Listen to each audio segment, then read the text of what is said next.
Hey y'all, I hope and pray that you are all doing phenomenally well. So, I wanted to do a quick tactical tip, so to speak, or just kind of guidance video. I get so many questions on pulling data or where to start when it comes to your marketing, okay? So, one of the first things that you want to do when it comes to marketing is actually pulling data. When I talk about pulling data, what I mean is pulling some type of list, okay? It doesn't matter what list you pull. Um, at the end of the day, they all work. You're going to get deals from every type of list. Now, typically, some of the more motivated sellers are going to be your probate list, your tax delinquent, your probate, etc. So I want to show you what it looks like and how simple it is to actually pull your data and start your marketing. Okay, so this is step one. When you get to PropStream, this is where I'm currently pulling my data from today in 2022. Okay, so what is today? May 9th. So you're going to go on here, PropStream. Once you log into your account, it's going to pull you to this screen or your main screen, whatever area you're in.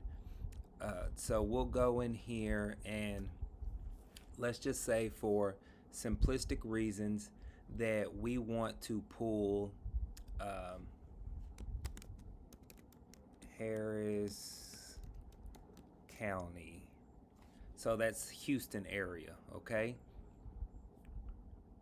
So once you put in the county on which you want to pull data from, you see it's going to bring you to this screen where it's going to say MLS, pre-foreclosure, auction, bank-owned, cash buyers, liens, vacants, high equity. All right.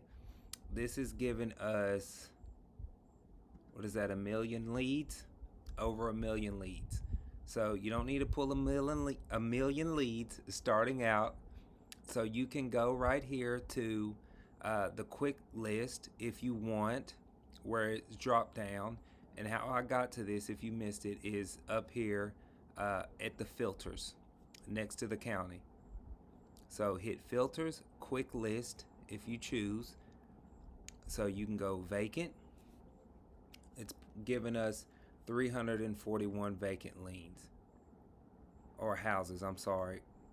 Pre-foreclosure list, 1,080. So now we have 1,080 pre-foreclosures for Harris County.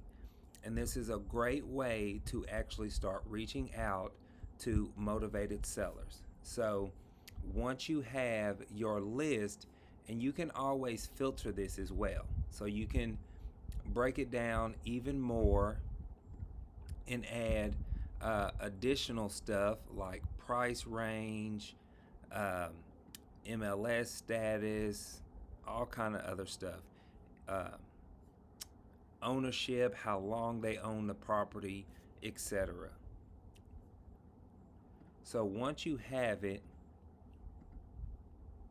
you'll select the list over here and then hit add to list. Okay, and so you'll create a new list and we'll go Harris pre-foreclosure May 2022 and save it.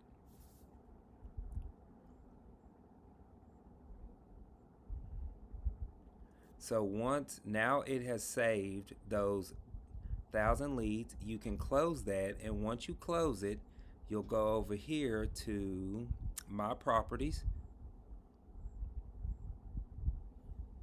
and look for your list, Harris pre-foreclosure May 2022. And now you have all of your data right here. You're going to select how much of this data you want to export. So if you don't want to pull all 1,000 leads, and let's just say you want to do only the first 500, then you can definitely do that. But for the sake of this video, we're going to pull all 1,000 leads and export it.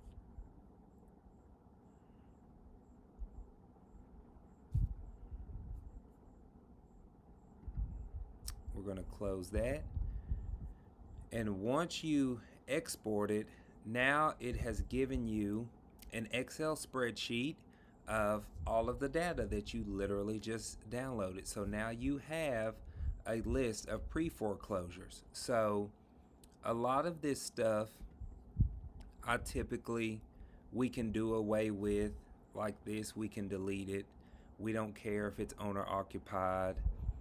We have the property owners first name, last name, if they're married or their spouse, or they own it with somebody else. Here's their information, their mailing address, that information. We don't care about the property type. We know that majority of what we pulled is single family home, so we can do away with that.